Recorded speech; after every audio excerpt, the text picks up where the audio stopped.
Here is the cruelest truth about your life. The search for meaning is not an outward expedition into the world, but an archaeological dig into the darkest, most chaotic, and frightening place you've spent your life avoiding. Your own soul. Our culture teaches us the opposite. It urges us to build, to accumulate, to look outside ourselves for validation, a better career, a bigger bank account, the more perfect relationship.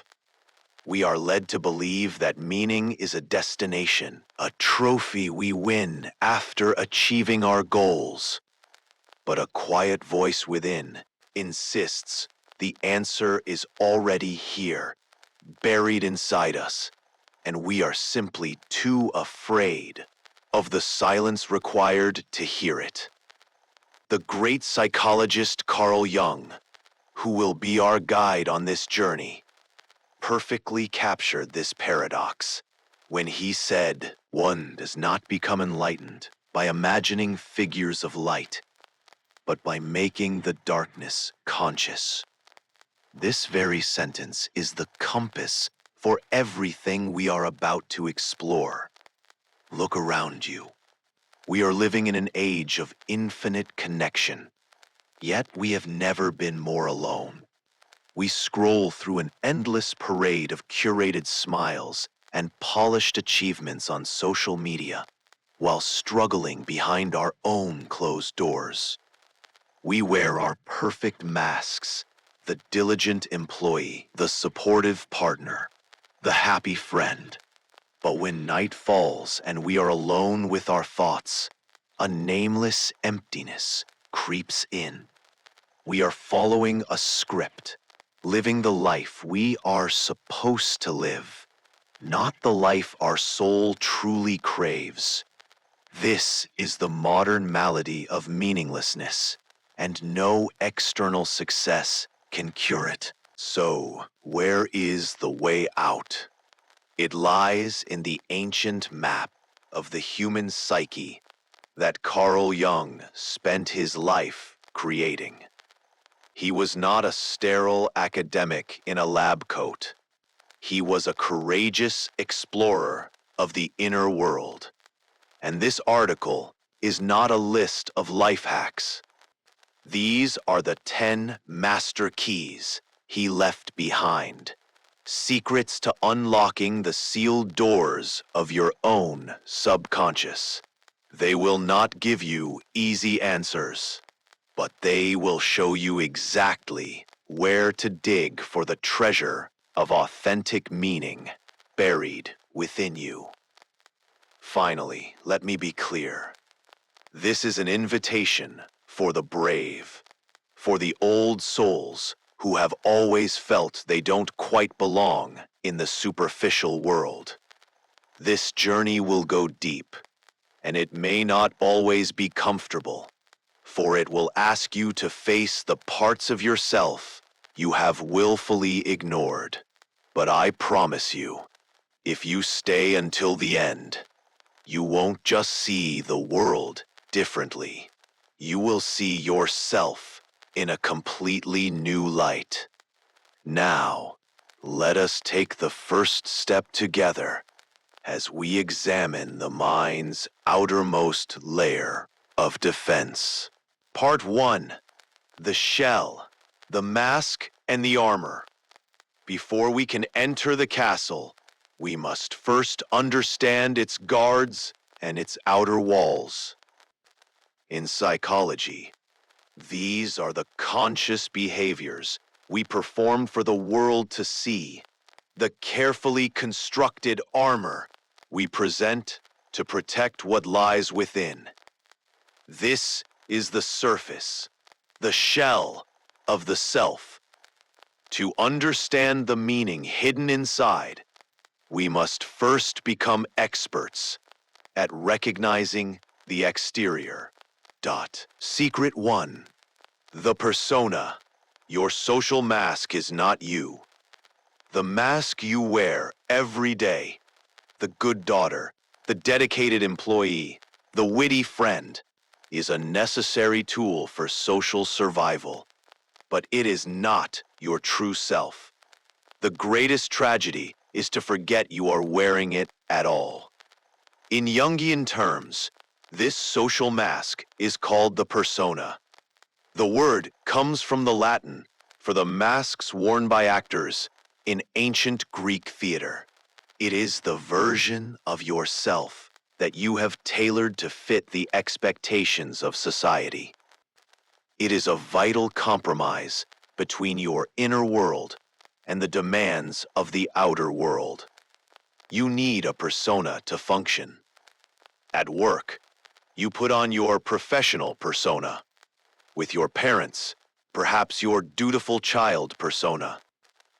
There is nothing inherently wrong with this. It is the grease that allows the wheels of society to turn smoothly. The danger arises not from wearing the mask, but from identifying with it. This happens when the praise you receive for your performance becomes so seductive that you mistake the applause for the role as love for your true self. You begin to believe you are the high-achieving manager, the selfless mother, or the life of the party. You pour all your energy into polishing this external mask, while the person underneath, the one with doubts, strange dreams, shadows melting into darkness, and unconventional desires, begins to starve from neglect. This creates a deep, painful split within the psyche. The root of that hollow feeling that whispers, "Is this all there is?" Consider the powerful CEO who is praised for his relentless drive and iron will. He commands boardrooms with unshakable confidence, embodying the archetype of the strong leader. This is his persona. But at night, alone in his sprawling empty home, he feels a profound sense of loneliness and fragility he would never dare show the world.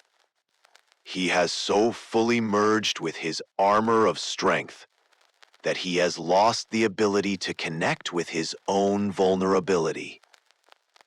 Or think of the friend in your group who is always cracking jokes. She is the comedian, the one everyone relies on for a laugh. Her cheerful persona is a shield. Behind it, she may be wrestling with deep sadness or insecurity, but she feels trapped in her role, believing that if she ever lets the mask slip, she will disappoint everyone and be abandoned. The search for your life's meaning does not begin by adding another achievement to your mask. It begins in the sacred moment you dare to acknowledge the space between the face you show the world and the face you see in the mirror. When you are completely alone. Secret 2. The ego, the arrogant gatekeeper. Your conscious sense of self, what you call your I or your ego, is merely the gatekeeper of your mind.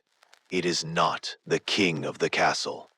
If the persona is the armor you wear, the ego is the fiercely protective guard standing at the gate. Its primary job is to create order and a stable sense of identity. It takes the swirling chaos of your thoughts, feelings, and memories and organizes them into a coherent story. This is who I am. These are my beliefs. This is what I do. This function is essential. Without a healthy ego, we could not navigate the world. However, the ego is also terrified. As the center of your conscious world, it is keenly aware of the vast, dark, and seemingly infinite ocean of the unconscious that lies just beyond the castle walls. It fears being overthrown, dissolved, or overwhelmed by the strange and powerful forces that bubble up from this deep realm in the form of dreams, intuitions, and intense emotions. To protect its small, well-lit kingdom of consciousness, the ego builds defenses. It resists change, dismisses ideas that don't fit its worldview, and fiercely rejects any information that threatens its carefully constructed identity. Think of a person who is utterly incapable of taking criticism. When a colleague offers feedback, they don't just disagree. They become defensive, angry, or dismissive. From the outside, we might call this arrogance or stubbornness. But from a Jungian perspective, this isn't a moral failing. The person's ego has built an identity around being the one who is always right, or the expert. The feedback, no matter how valid, is perceived not as helpful information, but as a direct attack on the very foundation of its existence. The ego isn't defending a point of view, it's fighting for its life. It slams the gate shut to protect its fragile sense of self. True growth and the discovery of meaning are impossible as long as you remain a prisoner of your own gatekeeper. The journey requires you to respectfully acknowledge the ego's fear, but then bravely choose to walk past it and listen for the whispers of wisdom coming from the vast kingdom. Secret 3. Projection. What you despise in others is a mirror. The qualities in other people that trigger your most intense reactions of annoyance, judgment, or even rage are often the disowned and unacknowledged parts of your own self. Projection is one of the ego's cleverest and most common defense mechanisms. To maintain its preferred self-image as good, kind, and hardworking, the ego must do something with all the inconvenient traits that contradict this story. Our laziness, our selfishness, our anger, our vulnerability. Instead of owning them, the ego projects them outward, like a movie projector, casting an image onto a blank screen. It finds a person in the outside world who exhibits a trace of that quality and then unleashes a disproportionate amount of judgment upon them. This allows the ego to attack the unwanted trait without ever having to admit that it exists within its own castle walls. I'm not lazy, the ego insists, but that person is unbearably lazy. This mechanism keeps us feeling righteous and pure, but it comes at a terrible cost.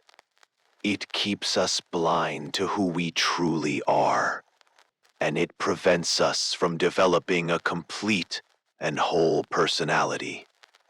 It condemns us to fight endless, exhausting battles with the outside world, when the real war is taking place within. Imagine you have a coworker who you find intolerably fake. Their constant need for approval and their people-pleasing attitude drive you insane. You find yourself complaining about them, judging their every move. Now, turn the mirror inward. Is it possible that your intense reaction comes from a deep, disowned part of you that longs for approval, but is too proud to admit it? Or perhaps you were forced to be inauthentic as a child, to gain love. And seeing this behavior in someone else triggers that old wound. The same is true for the person who rages at an aggressive driver on the road. Perhaps they are projecting their own repressed anger and aggression, which their persona of a calm, nice person forbids them from expressing. The world is a giant mirror, reflecting back your own hidden face. Stop using your emotional triggers as weapons to attack others. Instead, learn to use them as a compass. Every time you feel that intense spike of judgment, let it be a signal that points you directly toward the next piece of inner work you need to do on your journey to wholeness. Part 2. The motive, the fear, and the defenses. We have seen the armor. We have examined the masks and the gatekeepers of the conscious mind. Now, we must go deeper and ask the crucial question: why is all this defense necessary in the first place? The answer, according to Jung, is almost always the same. Every mask, every projection, every wall built by the ego is a structure designed to manage one fundamental force: fear. We now enter the labyrinth of the unconscious to confront the motives behind our surface-level selves. Secret 4. The shadow. The gold is hidden in the dark. Within you exists a shadow, a vast, dark container holding every part of yourself that you have repressed, denied, and deemed unacceptable.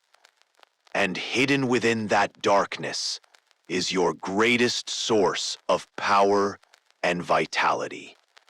When we are children, we learn quickly that certain aspects of our personality are rewarded, being polite, quiet, agreeable, while others are punished, being angry, selfish, loud.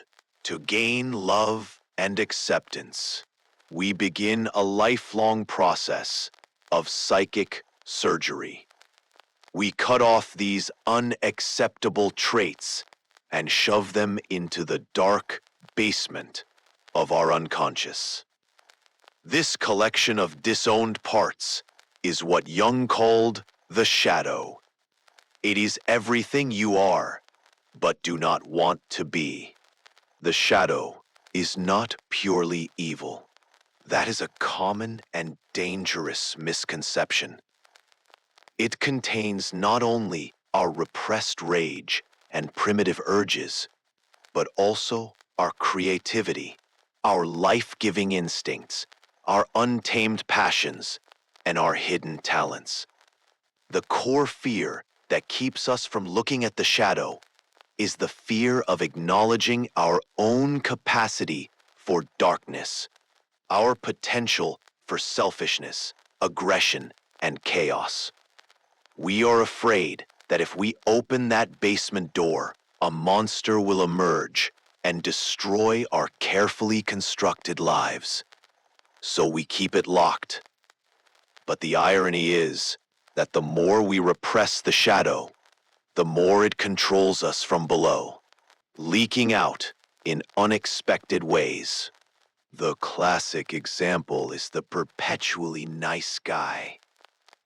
He is always agreeable, always avoids conflict, and never expresses anger. He has built his entire identity on being pleasant. But one day, after years of swallowing his frustrations, he explodes over something minor. A spilled drink, a traffic jam, with a terrifying, disproportionate rage. That rage is his shadow, starved and ignored, finally bursting forth uncontrollably. Or consider the hyper-rational academic who scoffs at all things spiritual or intuitive. Their shadow may be a deeply mystical and artistic nature that they were taught to see as foolish and impractical. The goal is not to defeat the shadow, but to integrate it. Shadow work does not mean becoming a bad person. It means becoming a whole person. It means having the courage to turn around, walk down into your own psychic basement with a lantern, and meet what lives there. You must own your anger to control it. You must acknowledge your selfishness to choose generosity. As the ancient alchemists knew, you must descend into the darkness to find the gold. Secret 5. Anima and Animus. Looking for your soulmate in all the wrong places. You endlessly search for a perfect other half to complete you because you have not yet recognized and begun a relationship with the other half that already exists within your own soul. Jung observed that the human psyche is androgynous. Within every man's unconscious, there exists an inner feminine principle, which he called the anima. Within every woman's unconscious, there is an inner masculine principle called the animus. These are not about gender identity, but about archetypal energies. The anima represents qualities like intuition, creativity, and relatedness, while the animus represents qualities like logic, structure, and decisive action. Our first and most powerful encounter with this inner figure is through projection. We don't see it inside ourselves. We see it cast upon the people we are attracted to. A man falls madly in love because a woman perfectly carries the projection of his idealized anima. A woman is endlessly fascinated by a man who embodies her unconscious animus.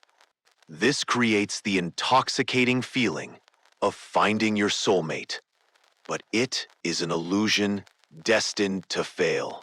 No real person can live up to the divine image of an archetypal projection. The core fear here is the fear of wholeness, the fear of a man embracing his own feminine sensitivity, or a woman developing her own masculine assertiveness. Think of a man who is repeatedly drawn to volatile, emotionally unavailable, femme fatale types.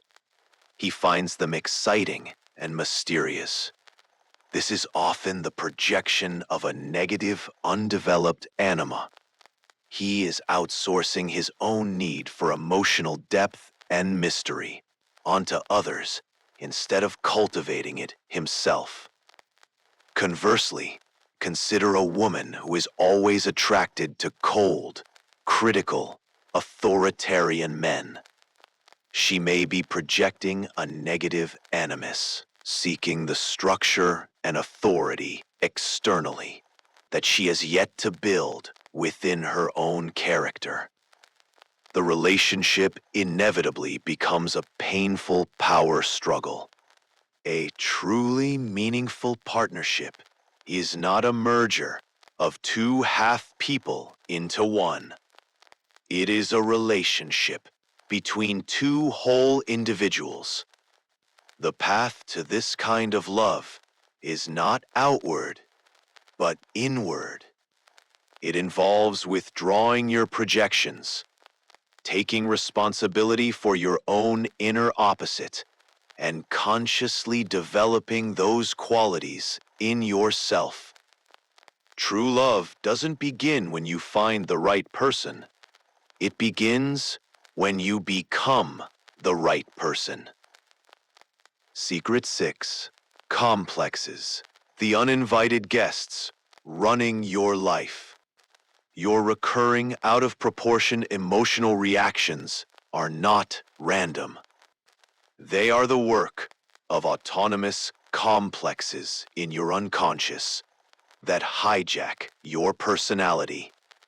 Have you ever overreacted to a situation and later thought, "That wasn't me"? Jung would agree. He proposed that the unconscious is not a passive dumping ground for memories, but an active landscape populated by what he called complexes. A complex is a cluster of emotionally charged memories, thoughts, and feelings that orbit a central archetypal theme, like a solar system of pain. Common examples include a mother complex, a father complex, an inferiority complex, or a victim complex. These complexes act like splinter personalities. Most of the time, they lie dormant. But when an external event touches upon the raw nerve of the complex, it activates. It erupts from the unconscious, seizes control of the ego, and dictates your thoughts and behaviors. You are no longer in charge. The complex is. The root fear that fuels every complex is the fear of re-experiencing the original wound that created it. The overreaction is a desperate, primitive attempt to prevent that pain from happening again. Imagine a person with a deep-seated abandonment complex, likely stemming from an early childhood experience. Their partner says, "I need a night out with my friends." To a healthy ego, this is a normal request. But to the abandonment complex, this is a 5-alarm fire. The complex is activated, flooding the person with intense panic, jealousy, and fear. They might lash out, plead, or become controlling, not because their partner is actually abandoning them, but because the complex has hijacked their mind and is replaying an old, terrifying script. You cannot destroy a complex through willpower, because it is more powerful than your ego. The path to freedom is through awareness. By observing your triggers and identifying your patterns, you can begin to name your complexes. The moment you can say, "Ah, my inferiority complex is activated right now," you create a space between your conscious self and the reaction. You are no longer possessed by it. You are the one who is observing it.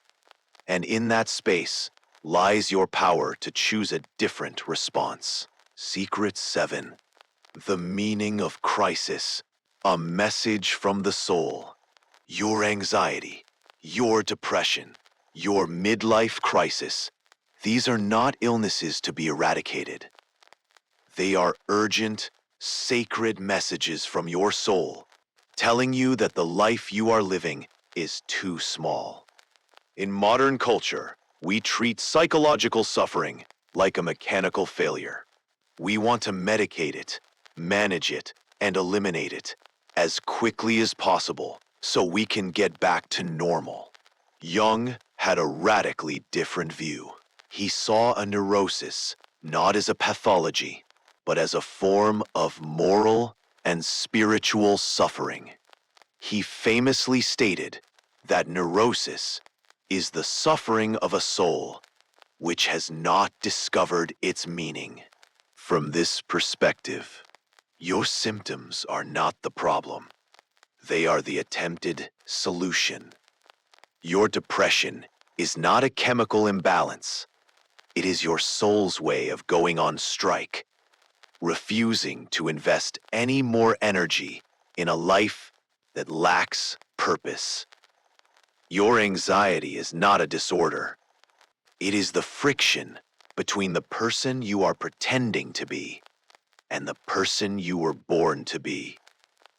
The crisis is a desperate, last-ditch effort by the deepest parts of yourself to get your attention. The core fear is the fear of listening to the message, because listening implies the need for radical, terrifying change.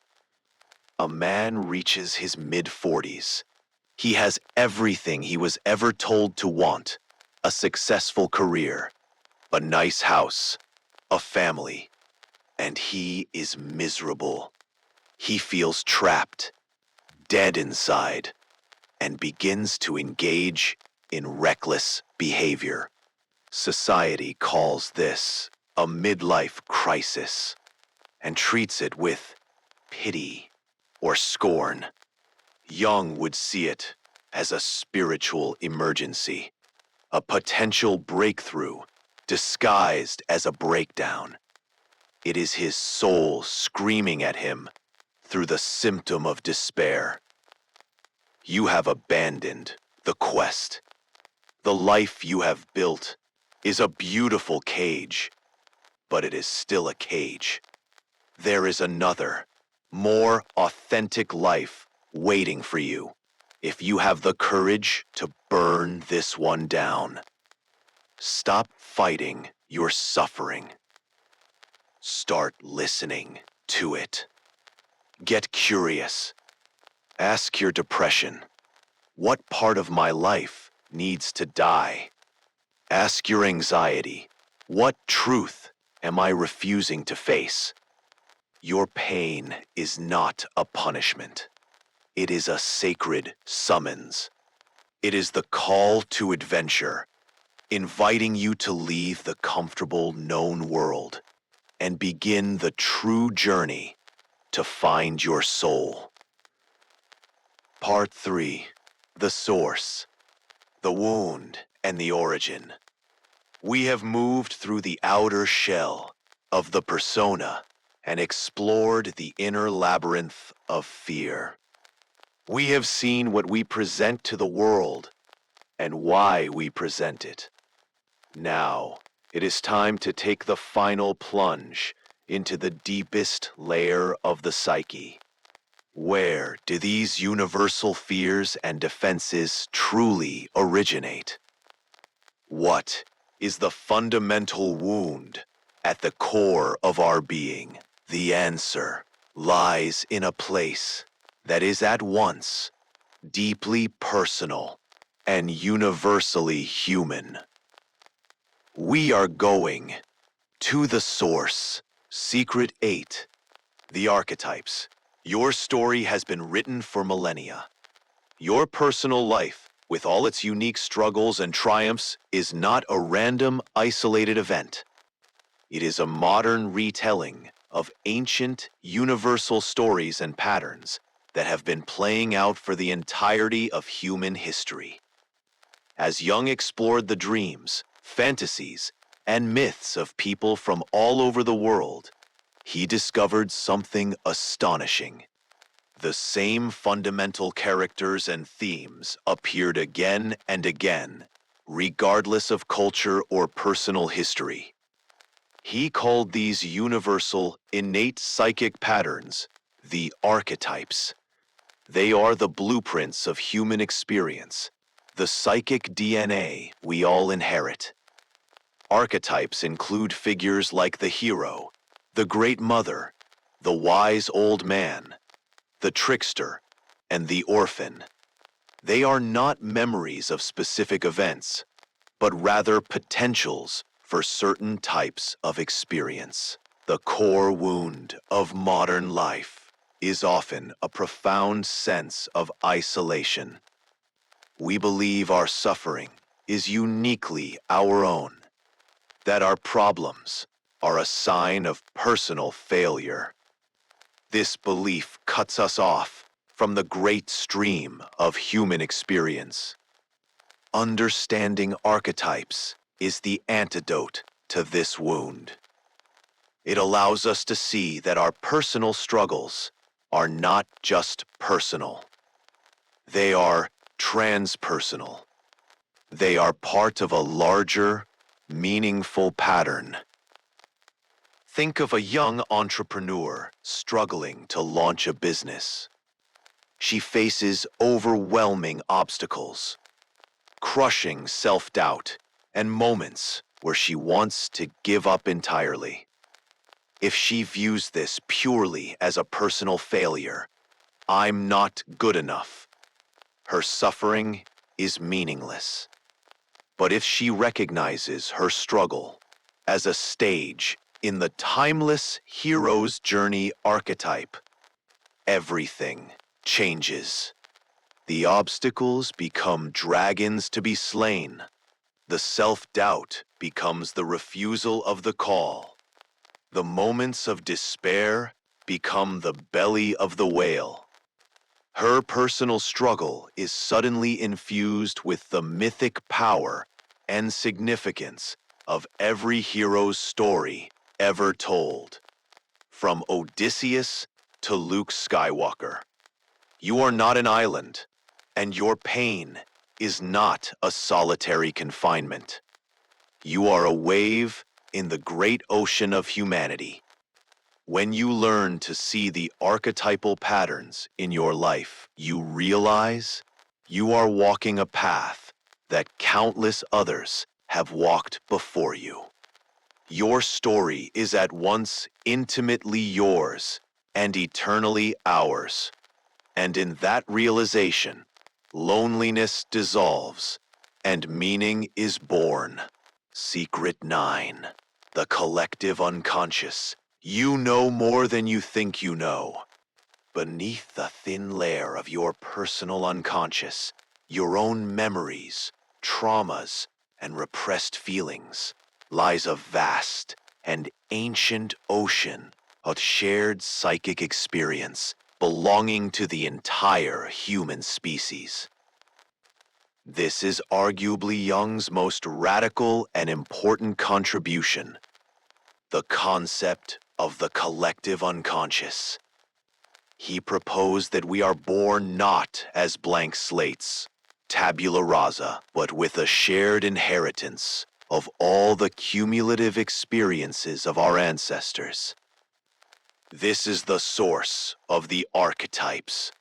It is the deep, foundational layer of the psyche that connects every human being who has ever lived. This is the wellspring of myth, religion, fairy tales, and the profound symbols that emerge in our dreams. The fundamental wound of the modern, rational mind is its disconnection from this deep source of wisdom. We have been taught to trust only our logical ego and to dismiss the non-rational, symbolic language of the soul as primitive or irrelevant.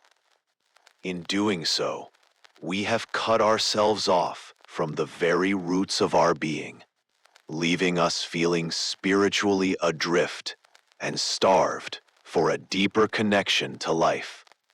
We try to invent meaning for ourselves, not realizing we are already swimming in an ocean of it. Why do so many ancient, unconnected cultures have similar myths of a great flood, a world-creating deity, or a hero who dies and is reborn? Why does the symbol of the serpent simultaneously represent healing, the rod of Asclepius in medicine, and evil, the serpent in the Garden of Eden across the globe? Why can a dream of a vast ocean or a wise old woman feel so profoundly significant, even if you can't logically explain it? According to Jung, these images and stories surge up from the collective unconscious. They are not learned. They are remembered from a time before time. Meaning is not something you must create from scratch. It is something you connect with. The search for meaning is the act of remembering your place within the grand, ancient story of humanity. It comes from realizing that your individual consciousness is a small island, but that just below the surface, you are connected to the entire continent of human. Secret 10. Individuation, the ultimate purpose of life. The ultimate goal of your life is not to be happy. It is to be whole.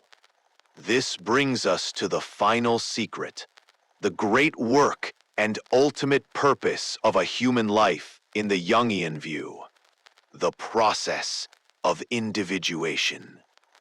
Individuation is the lifelong journey of becoming the unique, complete, and fully realized individual you were born to be.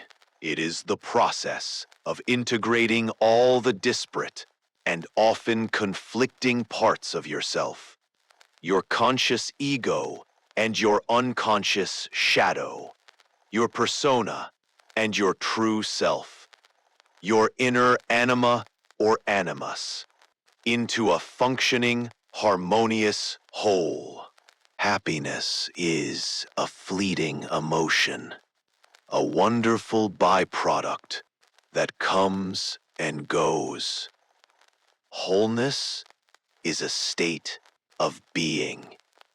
It does not mean being perfect or eliminating all your flaws.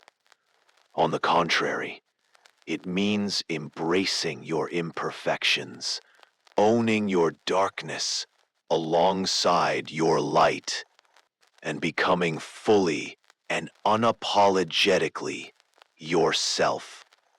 This is the ultimate healing of the core wound of fragmentation that we all experience. It is the journey of returning home to yourself. Consider an accountant who has spent 30 years in a stable, respectable, but soul-crushing job. One day, he decides to quit. He takes his savings, rents a small studio, and finally begins to paint. A passion he abandoned in his youth to pursue a sensible career. His family thinks he is having a breakdown, but he has never felt more alive. He is not painting for fame or fortune. He is painting because it is the most direct and authentic expression of his soul. He is integrating a lost part of himself. He's not necessarily happier. He now has financial worries, but he is infinitely more whole. This is an act of individuation. Stop asking what will make me happy and start asking what will make me whole. Your life's meaning is not a treasure to be found at some future destination. It is a person to be become, right here, right now, with all your beautiful, messy. We have reached the end of our journey through the 10 secrets, but in truth, we are standing at a new beginning. As we have explored these deep and sometimes difficult truths, there is a very human tendency I want to address. Throughout this exploration, perhaps you've been thinking of someone else. As we discussed the persona, maybe you pictured a coworker. As we uncovered the shadow, a family member might have come to mind. As we analyzed complexes and projections, you may have found a perfect explanation for your friend's behavior. It is safe and natural to first use this knowledge as a lens to understand the world out there. But now comes the most important moment of all. It is time to slowly, gently turn that mirror around. The person we have truly been talking about this entire time is you. Every insight, every secret, every difficult truth is not a tool to analyze others, but a mirror for your own soul. The path to wisdom does not lie in diagnosing the world, but in having the courage to diagnose yourself. We began our journey on the surface, examining the polished armor of the persona and the defensive walls of the ego. From there, we descended into the labyrinth of fear, daring to meet the disowned shadow and the complexes that operate in the dark. Then, we took the final plunge into the deep ocean of the source, discovering our connection to the timeless archetypes, and the shared this path is not an easy one. It is not a quick fix or a simple list of habits. It is the great work of a lifetime. It demands honesty, courage, and a willingness to sit with discomfort. It is the act of choosing authenticity over approval, wholeness over perfection, and meaning over fleeting happiness. It is the journey inward, and it is the only journey that truly matters. And so, as we part ways for now, I want to leave you with a question, not for me, but for the deepest part of yourself. Of the 10 secrets we've just explored, which truth is knocking on the door of your soul the loudest right now? Which idea has unsettled you, resonated with you, or perhaps even frightened you? Take a moment of silence to truly listen. I invite you to share that echo in the comments below. This is not the end. It is only the beginning. This was the map, but the territory still awaits. If you feel the call to continue this deeper exploration and to walk this path with fellow travelers, I invite you to subscribe, because the path of the old soul can be a lonely one, but we do not have to walk it alone.